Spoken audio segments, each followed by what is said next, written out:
Bueno, hoy es viernes 17 de mayo, se conmemora el Día Mundial de la Hipertensión Arterial. Este es un padecimiento que afecta a casi 1.000 millones de personas en todo el mundo y es el principal factor de riesgo de enfermedades cardiovasculares. Para saber cómo anda nuestra presión, es fundamental hacer una medición correcta.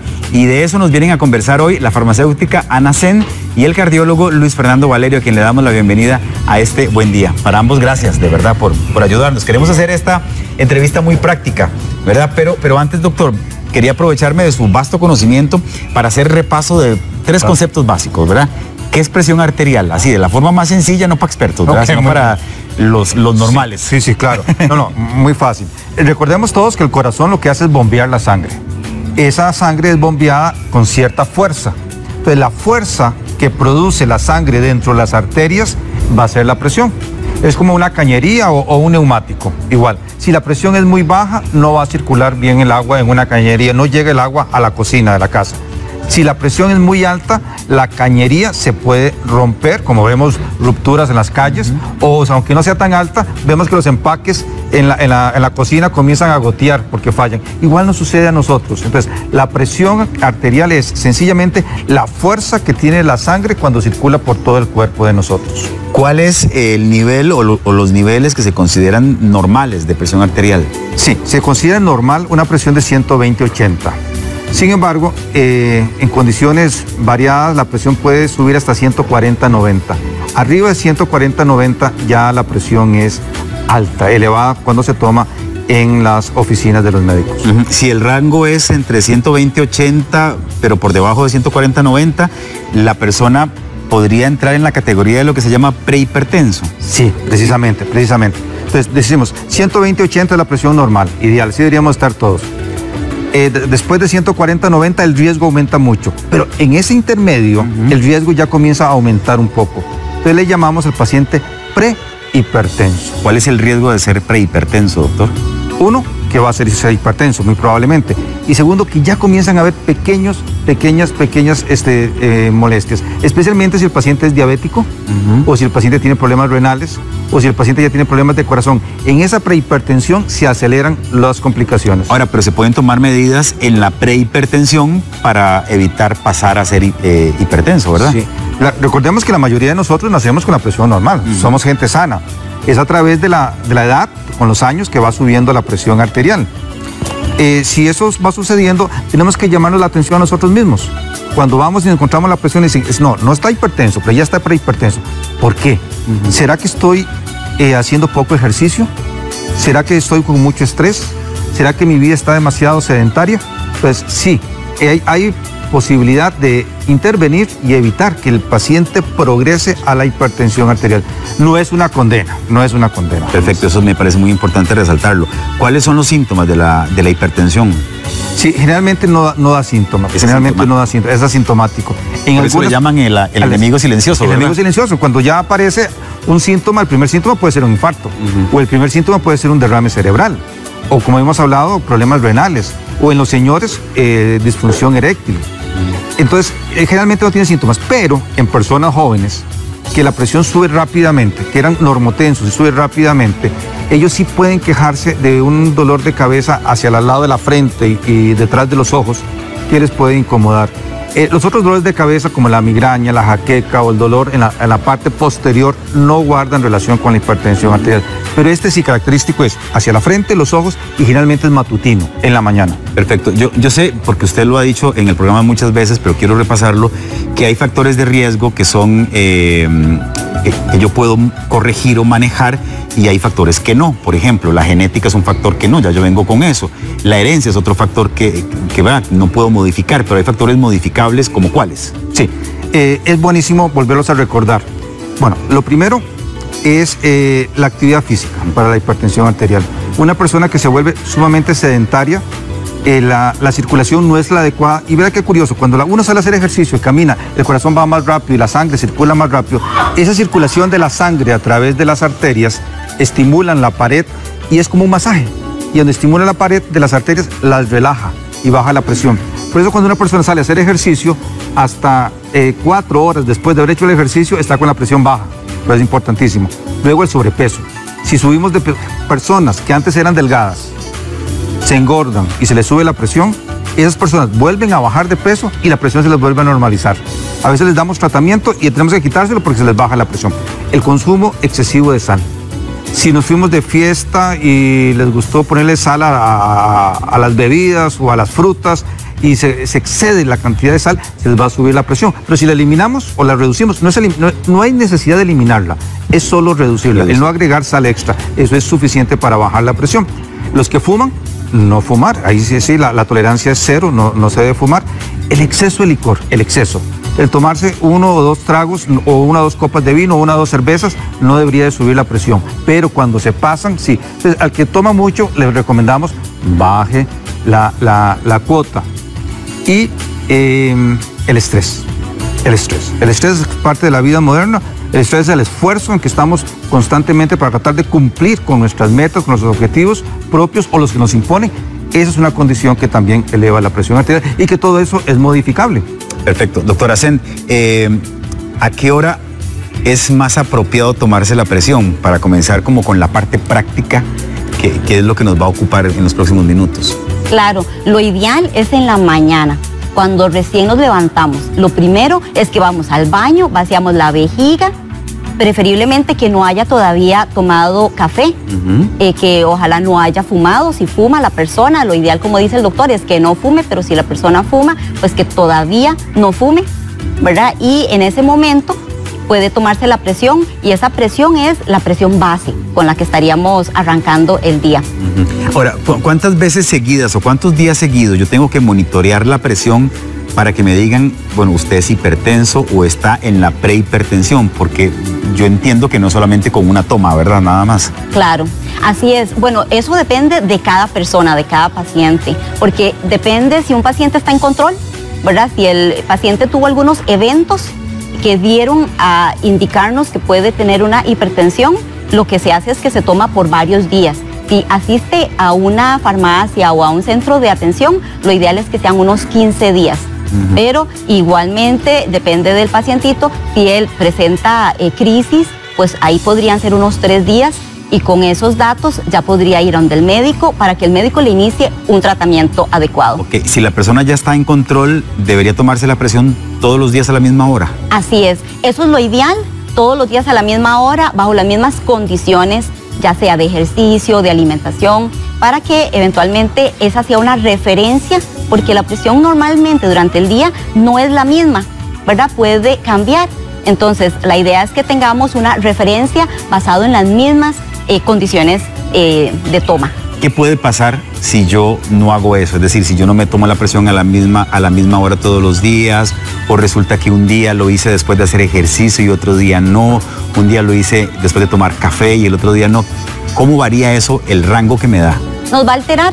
No vamos a tener la misma referencia, porque entonces un día vamos a tener 120/80, otro día 130/90, otro día, pues lo que nos da es una información no tan fidedigna, ¿verdad? Que eso es lo que ocupa el médico para poder observar el comportamiento de la presión de este paciente. Perfecto. El otro día cuando estábamos preparando la entrevista me encontré un término que quiero que conversemos de él, que es el síndrome de la gabacha blanca o de la bata blanca. Sí. Claro, cuando uno se sienta frente al doctor y se va a tomar la presión, uno comienza a preocuparse, sí, ¿verdad? Y esa preocupación puede hacer que altere las cifras, ¿sí? Totalmente, de hecho es más común de lo que uno cree, ¿verdad? Entonces, ¿y les pasa a ustedes regularmente? Sí. Este término se comenzó a decir en los años 80, un cardiólogo italiano comenzó a notar esta situación. Entonces se llevó a los pacientes que sospechaba al hospital, los ingresaba en un cubículo, estaban solitos, y allí le tomaron la presión directa. La presión directa es meter una aguja dentro de la arteria y entonces se mide la presión precisa y exacta. Entonces estaba el control de la presión que estaba normal. Le decía al asistente, por favor, vaya y le toma la presión en el brazo derecho al paciente.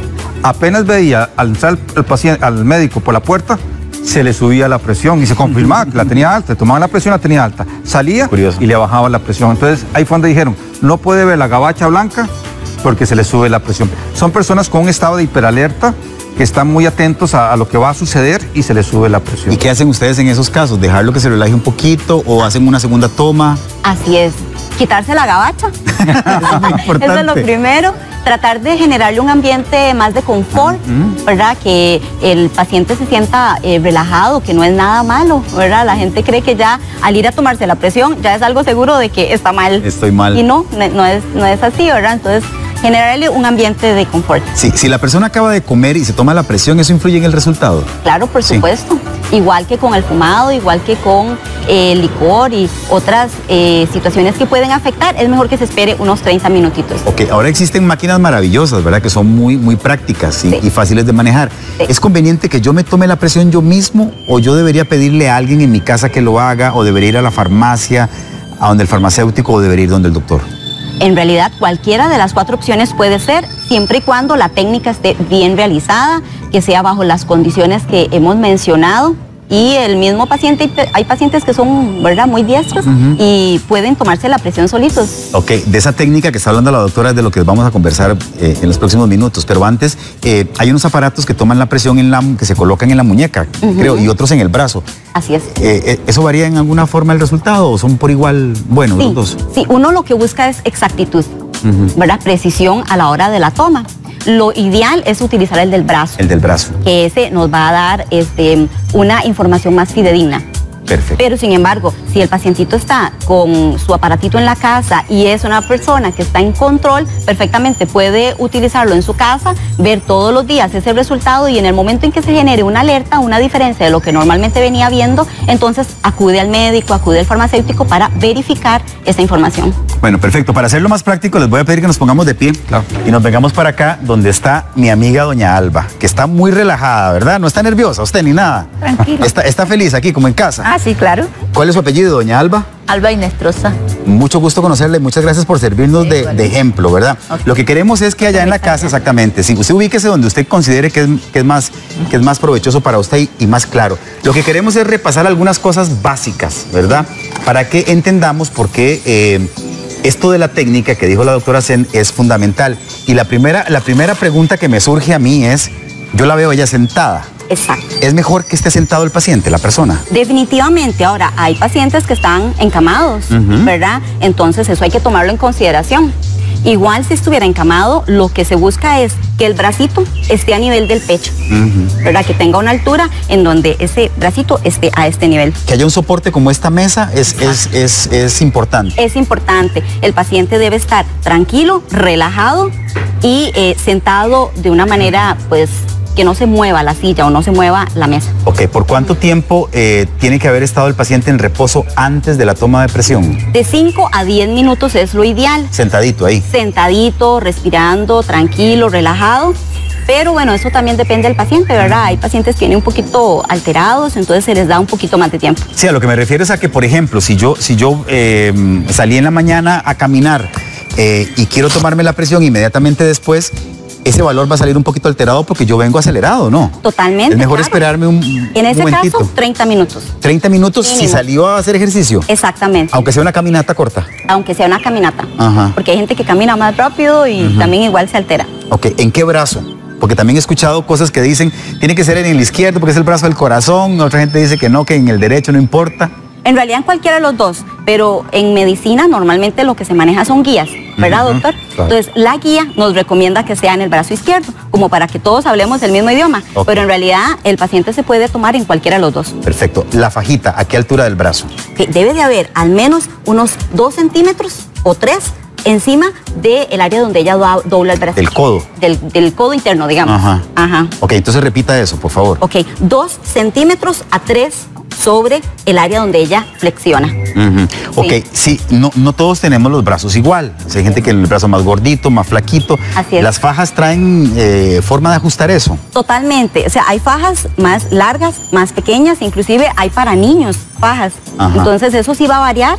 Hay algunas fajas que vienen estándares, pero si el brazo es muy gordito ya habría que adaptarlo. Sí, es muy importante porque si el brazalete es más pequeño que el brazo, la presión va a dar falsamente elevada. Entonces, una persona obesa, tratamos de medírsela con un estándar, la presión va a dar alta sin serlo. Sí, es muy ven qué importante que es eso. Entonces, pero eso uno lo ve en el momento en que compra el aparato.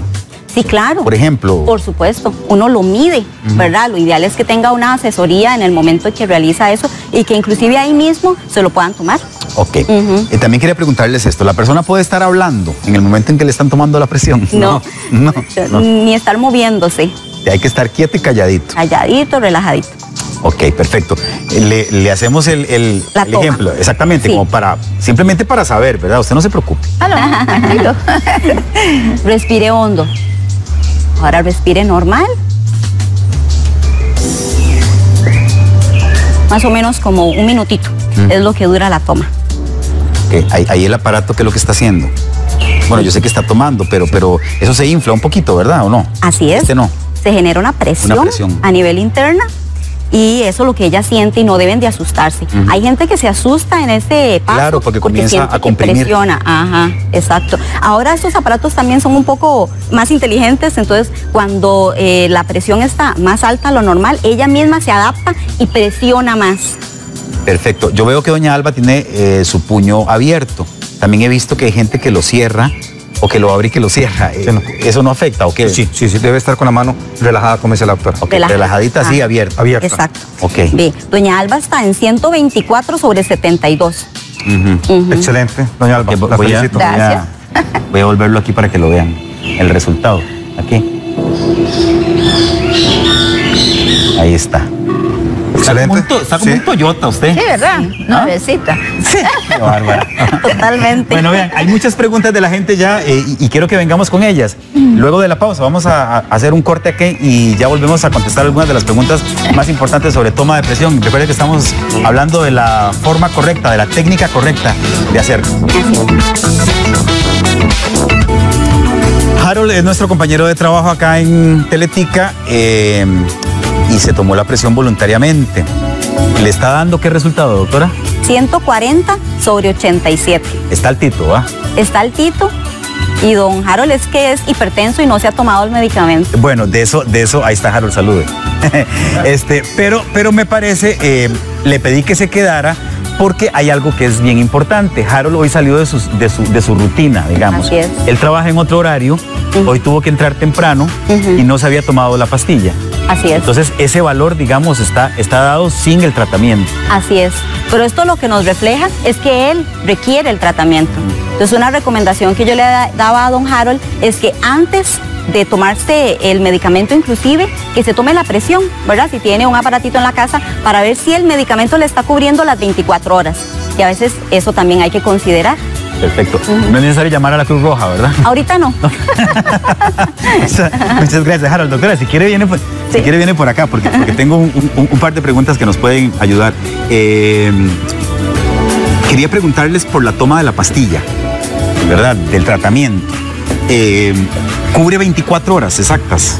Algunos medicamentos cubren 24 horas, otros solo 12 horas. Eso va a depender las veces que haya que tomar la pastilla al día.